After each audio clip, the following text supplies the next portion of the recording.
오늘은 인류 역사에 남아있는 풀리지 않은 미스터리들 중 가장 흥미로운 사건 5가지를 함께 살펴보려고 합니다.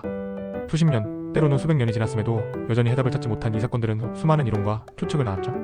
뛰어난 수사관들이 모든 자원을 동원했음에도 결정적인 해결책을 찾지 못했습니다. 현대 과학기술이 발전하면서 새로운 단서들이 발견되기도 했지만 완전한 진실은 여전히 베일에 가려져 있습니다. 혹시 여러분이 이 미스터리들을 풀 수 있는 결정적 단서를 발견할지도 모르니 끝까지 집중해서 시청해주세요. 그럼 지금부터 아직도 풀리지 않은 미스터리 사건 탑5를 시작합니다. 5위 마리 셀레스토 미스터리 1872. 150년 가까이 지났지만 여전히 해상 역사상 가장 유명한 미스터리로 남아있는 마리 셀레스토 사건입니다. 1872년 12월 4일 아도레스 제도 근처 대서양에서 데이그레이시아호의 선원들이 이상한 광경을 목격했습니다. 한 상선이 돛을 불규칙하게 펼친 채 표류하고 있었죠. 가까이 접근해보니 그 배는 한 달 전 뉴욕을 출발해 이탈리아 제노바로 향하던 마리 셀레스토였습니다. 놀랍게도 배에는 단 한 명의 승무원도 없었습니다. 선장 벤저민 브릭스, 그의 아내와 2살 된 딸, 그리고 7명의 선원 모두가 흔적 없이 사라진 것입니다. 배의 상태는 더욱 수수께끼였습니다. 같이 있는 화물 190통의 알코올은 그대로 남아있었고 선원들의 개인 소지품도 그대로였습니다. 6개월치 식량과 식수도 충분했으며 선실에는 선원들이 방금 식사를 마친 듯한 흔적까지 있었습니다. 주요 단서와 의문점. 선장의 선실에서 발견된 마지막 항해일지 기록은 11월 25일 판갈성 근처였습니다. 그로부터 사라지기까지 9일 동안 무슨 일이 있었는지 완전히 미스터리입니다. 배에는 폭력이나 습격의 흔적이 없었고 구명보트 하나만 사라진 상태였습니다. 이상한 점은 배의 상태가 양호했고 침수에 심각한 흔적도 없었다는 것입니다.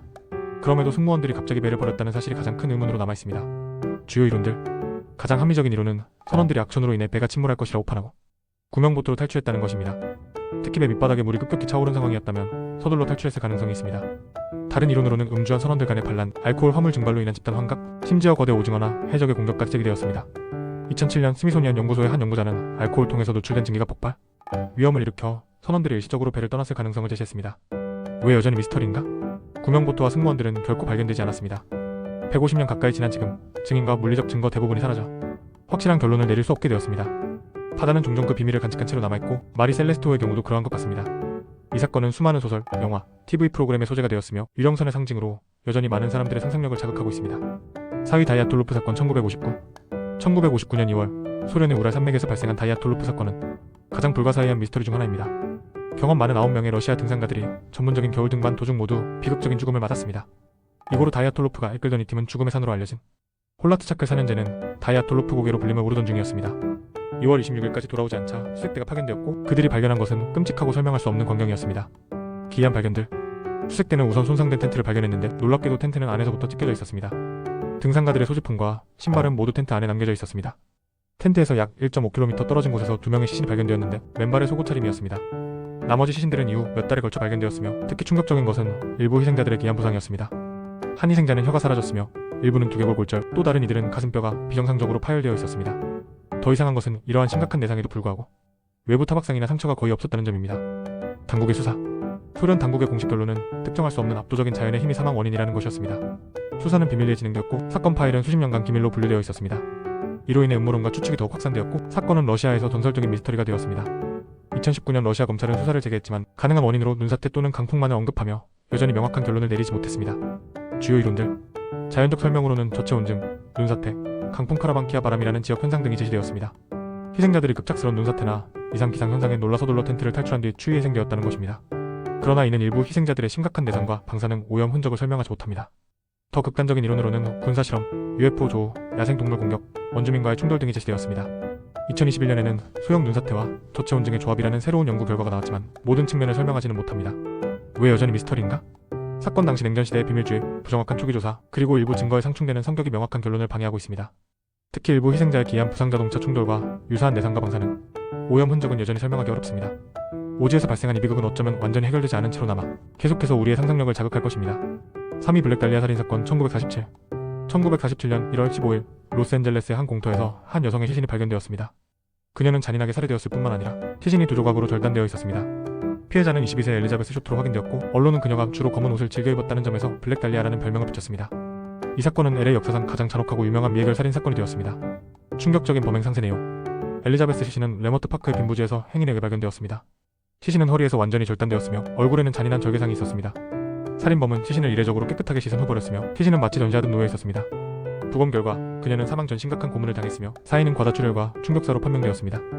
이 사건은 특히 제2차 세계대전 이후 상대적으로 평화로웠던 시기에 LA 시민들에게 엄청난 충격을 주었습니다. 복잡한 수사. LA 경찰은 대규모 수사팀을 꾸려 150명이 넘는 용의자를 조사했습니다. 수사 과정에서 가장 기이한 점 중 하나는 살인범으로 추정되는 인물의 전화와 편지였습니다.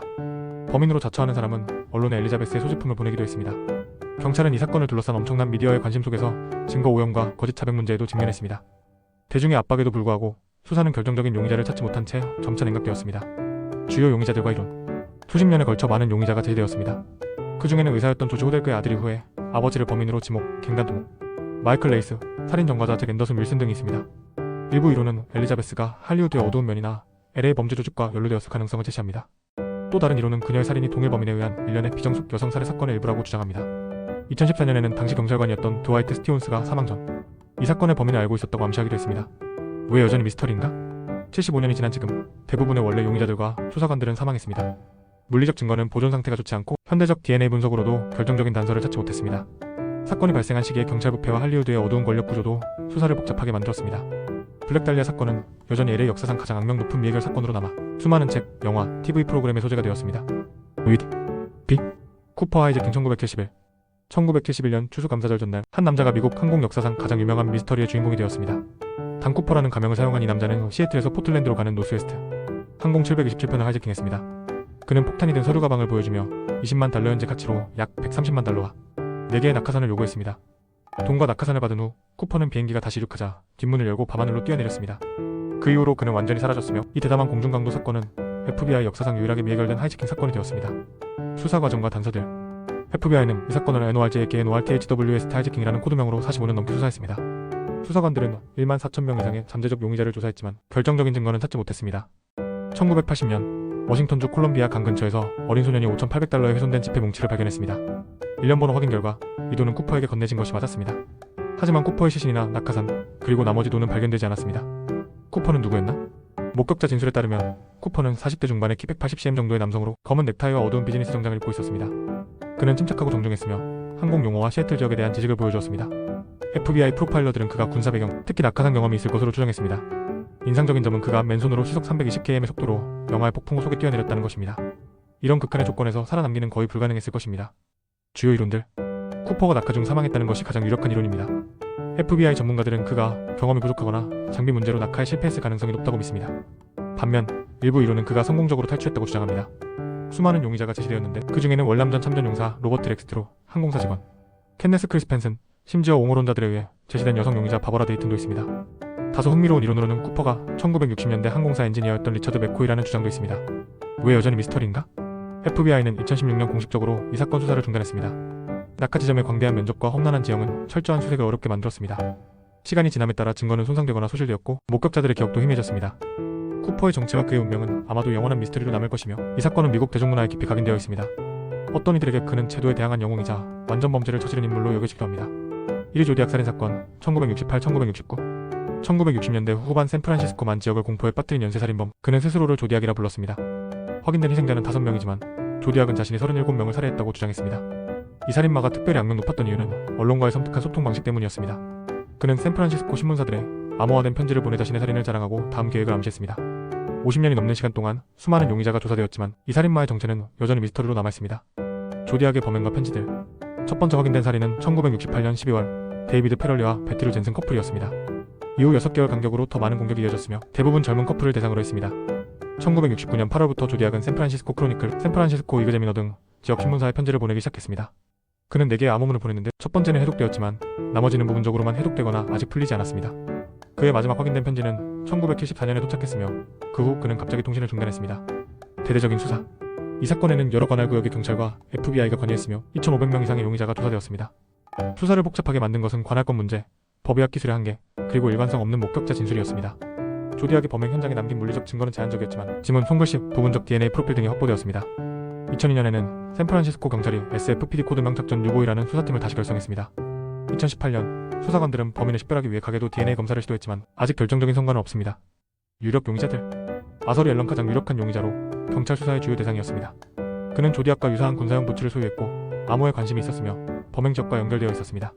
그러나 그의 지문과 DNA는 증거와 일치하지 않았습니다. 리처드 게코스키 책임 수사관 중 한 명이었던 그의 아들은 아버지가 조디악이었다고 주장했습니다. 로렌스 케인 캘리포니아 교사로 암호 전문가였으며 조디악의 편지와 유사한 특이한 문법적 특징을 사용했습니다. 게리 프랜시스 포스트 2018년 책 조디악 살인마의 이름을 해서 저자인 전직 경찰관은 포스트가 범인이라고 주장했습니다. 왜 여전히 미스터리인가? 시간이 경과함에 따라 물리적 증거는 열어되었고 주요 용의자들 중 다수가 사망했습니다. 초기 수사 과정에서 발생한 증거 수집 및 보존의 문제도 해결을 어렵게 만들었습니다. DNA 기술의 발전에도 불구하고 확보된 DNA 샘플이 부분적이고 오염되었을 가능성이 있어 결정적인 결론을 내리기 어렵습니다. 조디악은 그의 정체성에 대한 단서를 의도적으로 남겼지만 동시에 이를 혼란스럽게 만드는 능력을 가졌던 것으로 보입니다. 특히 주목할 만한 점은 2020년 12월 50년 넘게 미해결로 남았던 조디악의 340암호가 마침내 해독되었다는 것입니다. 그러나 이 암호의 내용도 범인의 정체를 밝히지는 않았죠. 조디악 살인 사건은 여전히 미국 범죄 역사상 가장 유명한 미해결 사건으로 남아 수많은 책과 영화의 소재가 되고 있습니다. 오늘 살펴본 5가지 미스터리 사건들은 수십 년, 심지어 수백 년이 지난 지금까지도 우리의 호기심을 자극합니다. 이 사건들이 해결되지 않은 이유는 다양합니다. 시간의 경과로 인한 증거와 목격자의 소실, 초기 수사의 한계, 그리고 때로는 사건 자체의 이례적인 성격 때문이기도 합니다. 흥미로운 점은 기술의 발전함에 따라 이런 오래된 미스터리들이 새롭게 조명되고 있다는 것입니다. 현대의 DNA 분석, 인공지능을 활용한 암호 해독, 그리고 첨단 법의학 기술은 과거에는 불가능했던 방식으로 증거를 재검토할 수 있게 해줍니다. 이런 미해결 사건들은 단순한 흥미거리를 넘어 중요한 의미를 갖습니다. 그것은 우리에게 인간 본성의 복잡함, 진실 추구의 어려움, 그리고 세상에는 여전히 완전히 이해하지 못하는 것들이 존재한다는 겸손한 깨달음을 줍니다. 어쩌면 이러한 미스터리의 매력은 바로 그 미해결 상태에 있을지도 모릅니다. 해답이 없기에 우리는 계속해서 질문하고 상상하고 탐구하게 되니까요. 여러분은 어떤 미해결 미스터리가 가장 흥미롭게 느껴지나요? 혹시 이 목록에 포함되었어야 한다고 생각하는 다른 사건이 있으신가요? 댓글로 여러분의 생각을 알려주세요. 좋아요와 구독 버튼 누르는 것 잊지 마시고 다음 영상에서 또 만나요.